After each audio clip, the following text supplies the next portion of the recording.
ಸರ್ಜಾಪುರ ಪೊಲೀಸರು ಭರ್ಜರಿ ಕಾರ್ಯಾಚರಣೆಯನ್ನು ನಡೆಸಿದ್ದಾರೆ. ಗಾಂಜಾ ಮಾರಾಟ ಮಾಡ್ತಾ ಇದ್ದಂತ ಪೆಡ್ಲರ್ನನ್ನ ಅರೆಸ್ಟ್ ಮಾಡಿದ್ದಾರೆ. ಆನೇಕಲ್ ಉಪವಿಭಾಗದ ಸರ್ಜಾಪುರ ಪೊಲೀಸ್ ಸ್ಟೇಷನ್ನಲ್ಲಿ ಈ ಬಗ್ಗೆ ಮಾಹಿತಿ ಸಿಗುತ್ತೆ. ಲಕ್ಷಾಂತರ ರೂಪಾಯಿ ಮೌಲ್ಯದ 5 ಕೆಜಿ ಗಾಂಜಾವನ್ನು ವಶಪಡಿಸಿಕೊಂಡಿದ್ದಾರೆ. ಬಿಹಾರದ ಅಜಯ್ ಬಿನ್ ಯೋಗೇಶ್ವರ್ ಕಾಮತ್ ಬಂಧನಾಗಿದ್ದಾನೆ. ಮಾರಥಹಳ್ಳಿಯ ಪಿಜಿಯಲ್ಲಿ ವಾಸವಾಗಿದ್ದಂಥ ವ್ಯಕ್ತಿ ಡ್ರಗ್ ಅನ್ನ ಬೇಕಾಬಿಟ್ಟಿಯಾಗಿ ಮಾರಾಟ ಮಾಡ್ತಾ ಇದ್ದ ಡ್ರಗ್ ಪೆಡ್ಲರ್ ಈತನನ್ನ ಈಗ ಅರೆಸ್ಟ್ ಮಾಡಲಾಗಿದೆ.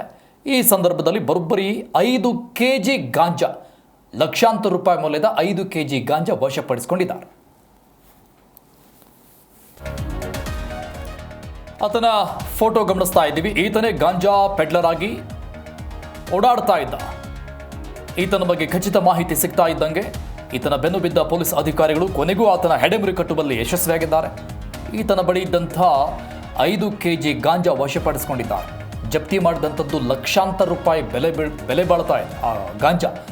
ಬಿಹಾರದ ಮೂಲದ ಅಜಯ್ ಯೋಗೇಶ್ವರ್ ಕಾಮತ್ ಬಂಧನಾಗಿರುವಂಥ ವ್ಯಕ್ತಿ. ಮಾರಥಹಳ್ಳಿಯ ಪಿಜಿಯಲ್ಲಿ ವಾಸವಾಗಿದ್ದಂಥ ವ್ಯಕ್ತಿ ಇದ್ದ. ಅದೇನು ಸ್ಟೂಡೆಂಟ್ ಅಂತ ಹೇಳಿಕೊಂಡು ಪಿಜಿಯಲ್ಲಿ ವಾಸ ಆಗಿದ್ನೋ ಏನೋ ಎತ್ತ ಗೊತ್ತಿಲ್ಲ. ಕೊನೆಗೂ ಪೊಲೀಸರ ಬಲೆಗೆ ಈ ಗಾಂಜಾ ಪೆಡ್ಲರ್ ಬಿದ್ದಿದ್ದಾನೀಗ.